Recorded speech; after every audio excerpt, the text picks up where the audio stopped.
nobody needs signatures. Really think about how can you do the digital transformation. I mean, we are talking about future technologies, but it's already there. If you have a contract, just give the people the possibility to sign it online. Just give the people to have an opt-in to actually not sign anything, because everybody is annoyed. I spoke to so many people and they were all saying kind of like, I don't want to print it. I don't even have a printer at home. I need to go to my work to print it and then sign it and scan it there. And because it's my work, I cannot send it from there. I need to go home again and send it from this. So really take advantage of new technologies. Eliminate the need for signatures. In 10 years, nobody needs to sign anything because there is no need for it.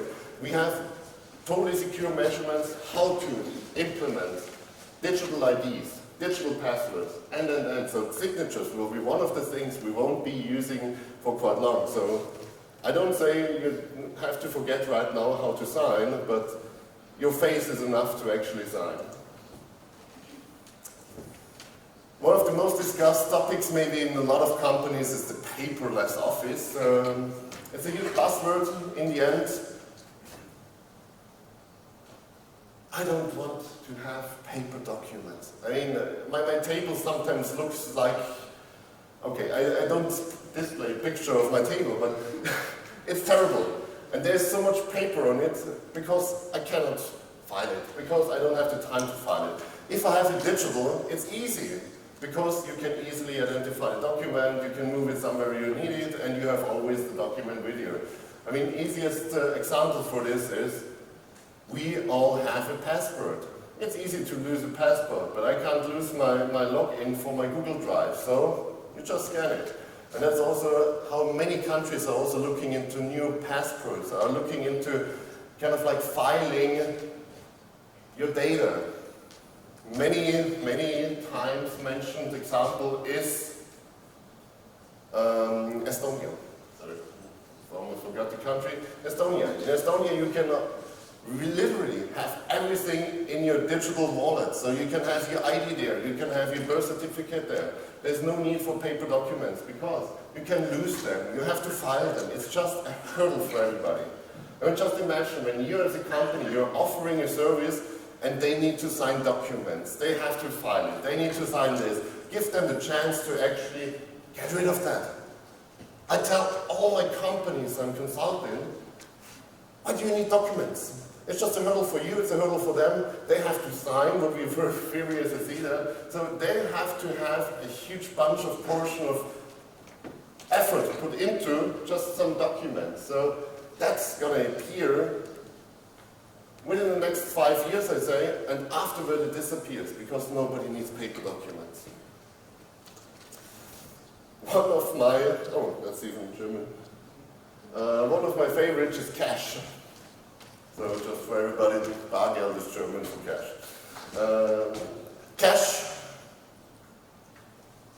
is going to disappear. I don't want to over-exaggerate now the blockchain and blah blah blah world, but in the end, just look at Sweden. Sweden, 98% of the whole transactions are paid via contactless payment, credit cards, etc. So it is possible. You don't need fancy technology and you don't need to buzzword around with blockchain and other methods, because it's really, think about it, if you're offering a service, how can you actually make the payment process easier? I see so many companies, they're really making a big hurdle about kind of like, how can I pay, how can I use the service, you have to fill in here, you have to do that. It's always the same. Give the people a chance to actually get rid of that stuff, because nobody wants to have it.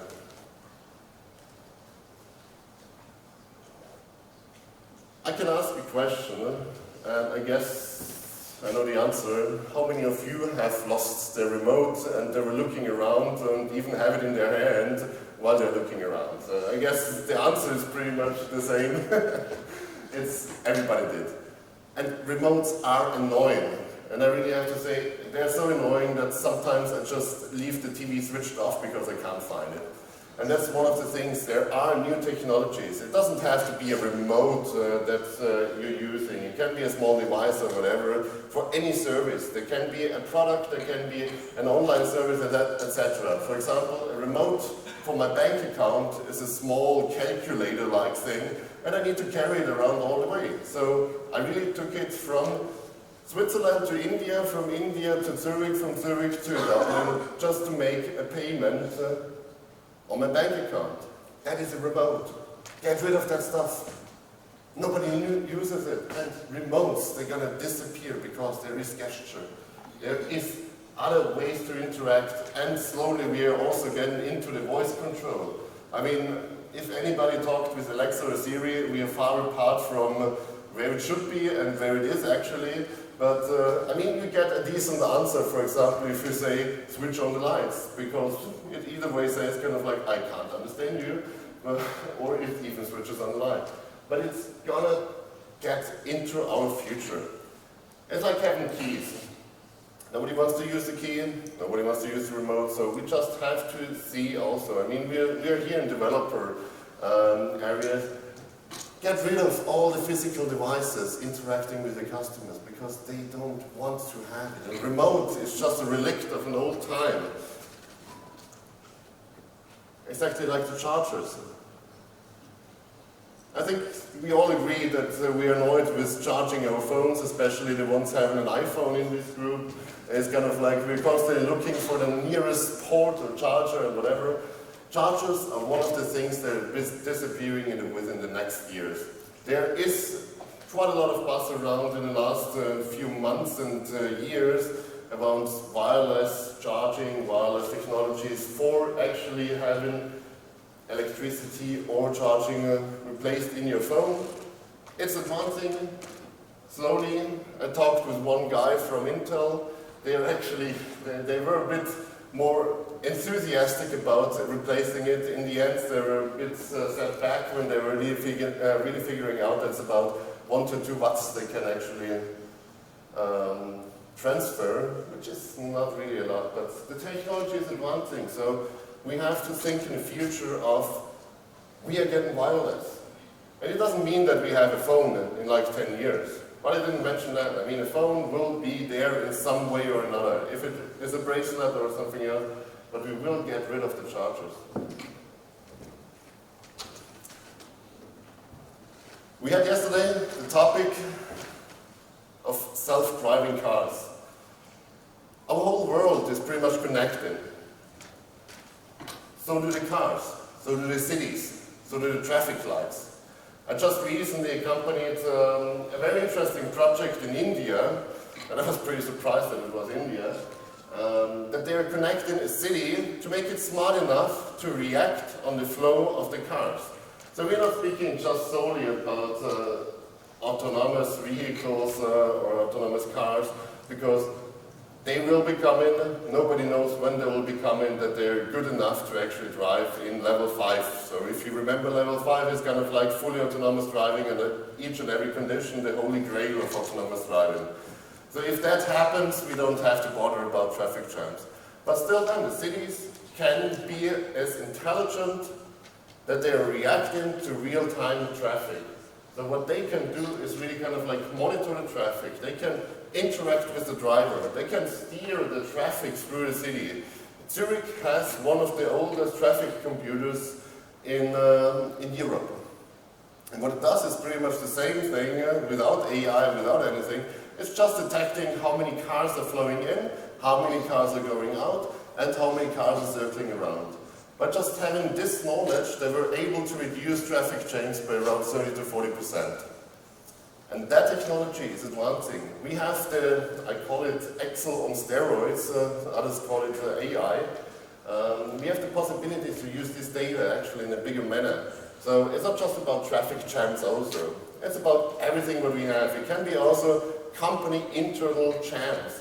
What I had as a recent example of one of my suppliers, and they were like, there's so many bottlenecks in our whole system that the whole company is running on 50% efficiency. So traffic jam can be also in your company because there are bottlenecks. And just think about AI as a possibility, or big data as a possibility to understand this stuff. So what we are doing with the traffic can be also your company. It can be also DevOps, as I just recently learned, because it helps you identifying where actually something is happening. And if you know this, you can easily get rid of your own traffic jam too.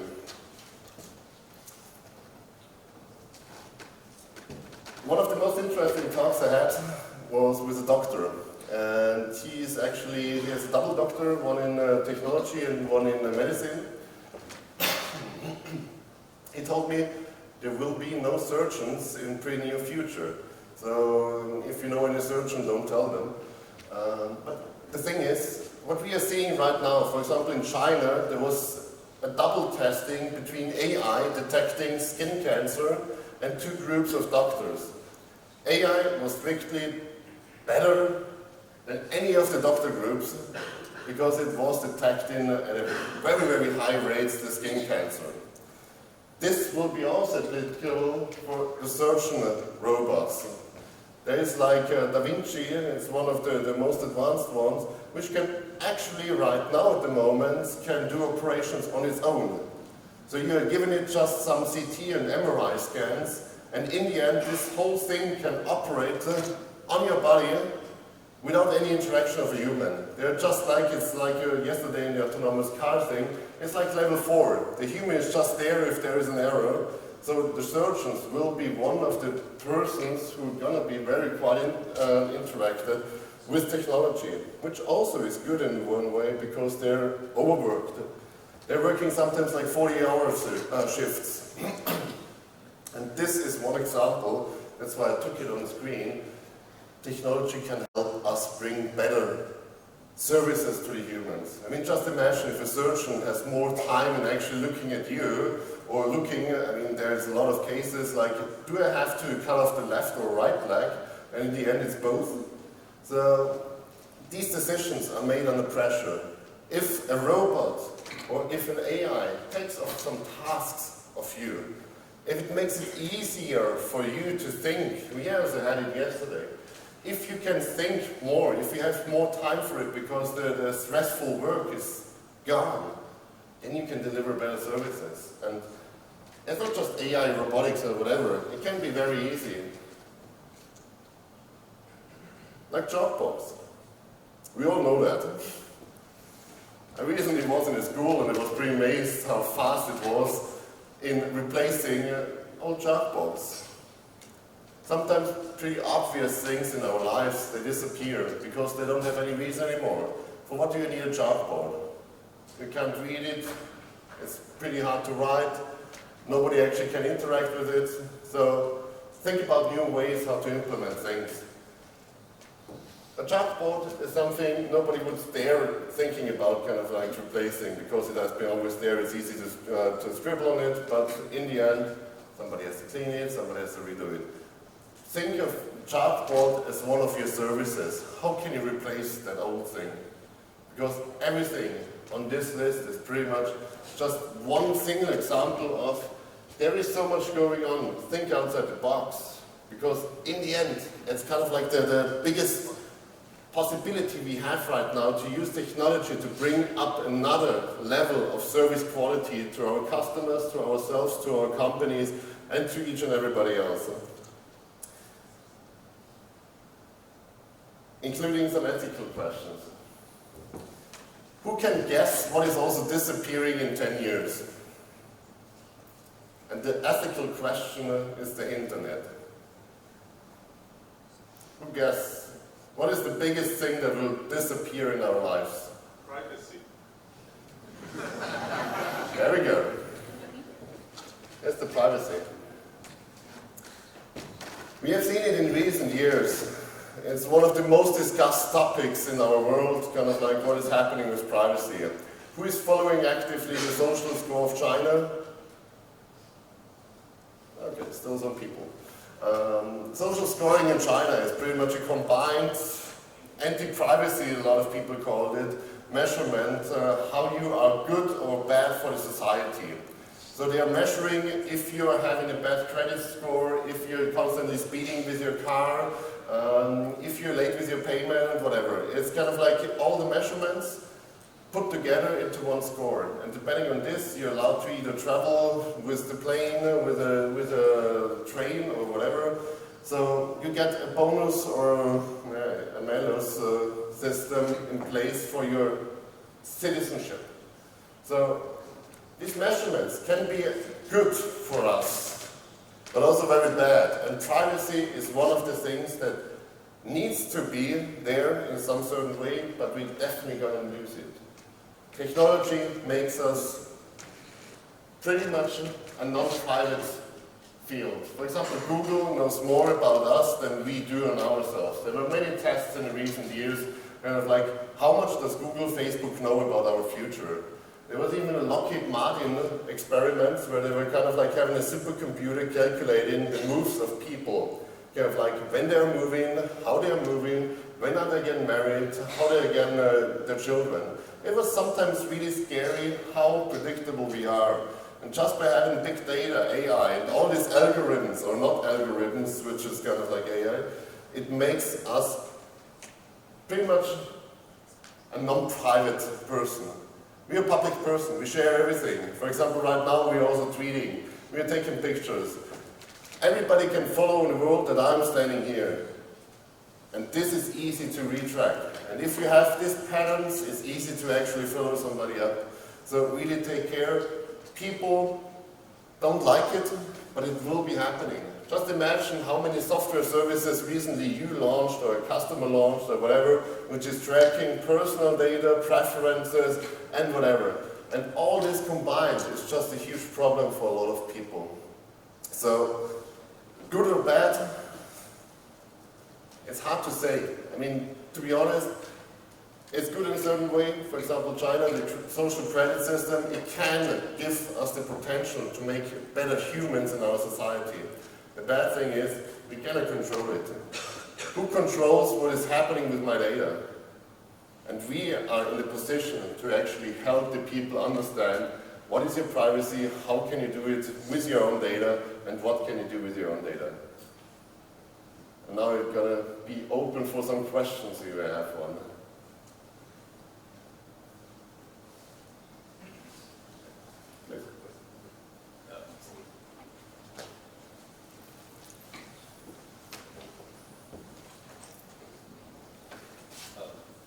Hello. Yeah. What about GDPR in Europe? About the privacy and everything, and who knows what I'm posting and all the data, the private data, personal data. The big question is, have you changed your behavior since GDPR that you're clicking, you're not allowed to use my data? I don't know any person actually doing that, so everybody's just still clicking on agree, agree, agree, just okay, okay, okay. So in the end, GDPR gives you the possibility to look at your own data, but sometimes you still don't know what is happening behind. I mean, we all know the softwares who are tracking you down, who are doing stuff like Google, pretty much bringing you together into one package. I mean, in the end, you're one data set, and that is what you are on the internet world. For example, how much your data is worth for Google or for Facebook, that's between $1.8 up to $12 per year. That is what you are worth, or all your privacy is worth to a company like that. So we are not speaking about huge sums, what you're worth for these companies. That's why I spoke with Google actually about all the GDPR stuff. They don't care. They really kind of like, yeah, it was a big hurdle for them. It was a big problem to actually set it up to be compliant. But in the end, no people were opting out. Some people were deleting their data. But in the sum, it doesn't really matter because they're still tracking them. They can anonymously track them and give them kind of like an ID. That's enough. So there's always a way around, and everybody is still using the agree button. So if the people don't change their behavior, GDPR is not interacting anything with the loss of privacy in the end. And that's the big question, kind of like, we have to make the people aware of what we're doing with the data, but who is reading that? Have you read it? Okay.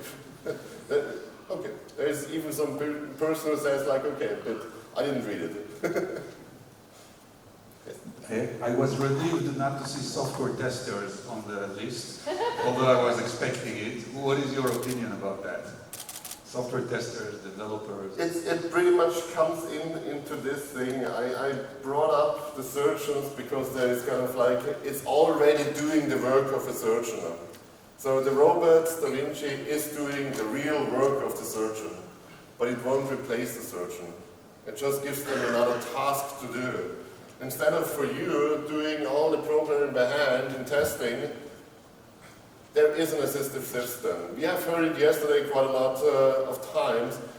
Technology helps us at the moment. It's not that far advanced that it can really replace us in any means. So also for software testing, I think there is like, we are a long way until there's like general artificial intelligence. That's the holy grail of artificial intelligence, to really create a system which is capable of creative thinking, own thinking, without kind of like following one path. Recently in machine learning, deep learning, they're already kind of like advanced in a certain way if you give them a lot of data.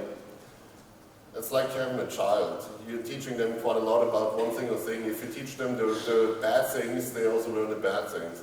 And it's not recognizing on its own recently if there is a bad input or good input.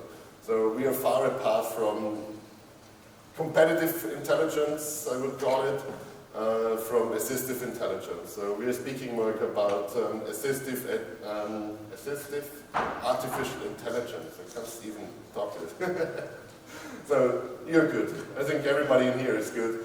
You're also quite interested in the future. I mean, that's kind of like you need to advance yourself. And that's kind of like also, we don't get out and just do the same thing all over, because then we are like the surgeons. If you can just cut up open humans, you will be replaced. But if you're open and you're saying, okay, I focus more on really the things kind of like how can I assist the computer in doing the best job in cutting them up, then you're okay. And that we had yesterday.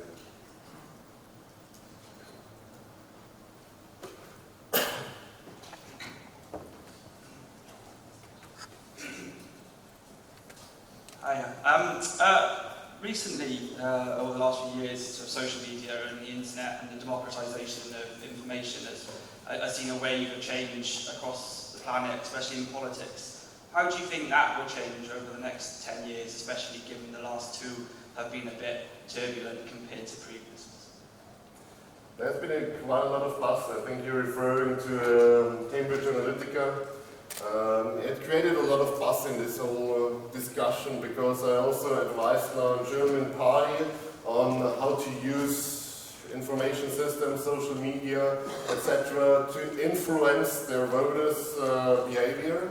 And I was quite shocked how they actually displayed it, because they're hoping to have the same effect on their political campaign as they had, for example, for Trump or for Brexit with Cambridge Analytica. So there will be more use of, I would put it, almost manipulative advertisement. But in the end, to be honest, we are all being manipulated. We are being manipulated to buy shoes, to buy jackets, to buy sportswear, whatever. That is marketing. The more targeted it gets, the more efficient it gets. But I guess the public domain doesn't realize what is actually the implication of it. So I guess the biggest problem there is education of the public. It's not about big buses and big hypes or big scandals. It's more about kind of like how can we teach them to get to know more. What is their data? What can happen with your data? How can you be influenced?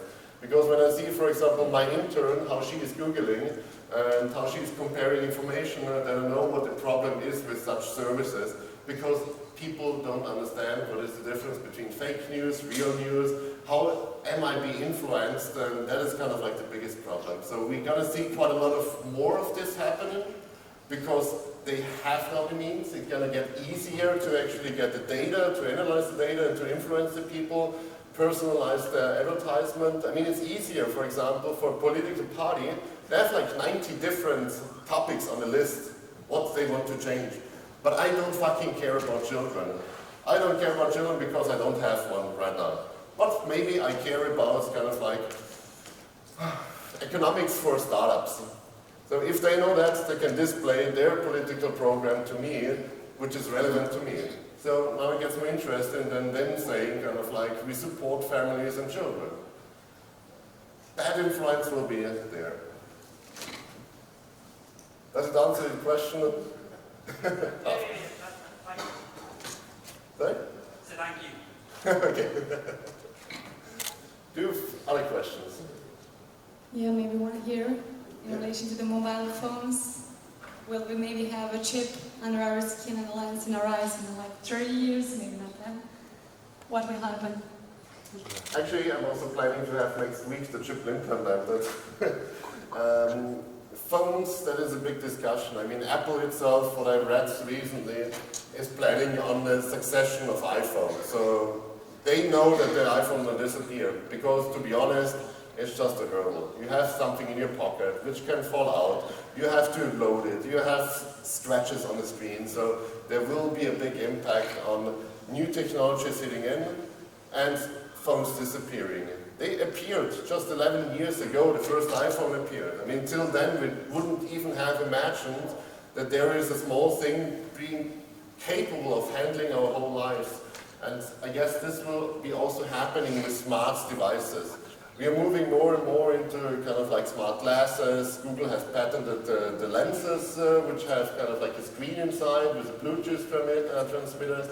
So technology will be advancing, and phones will be also pretty soon being replaced. I mean, we also see already kind of like the move away again from mobile phones, like apps, etc., because people are having much more devices where we can interact with them.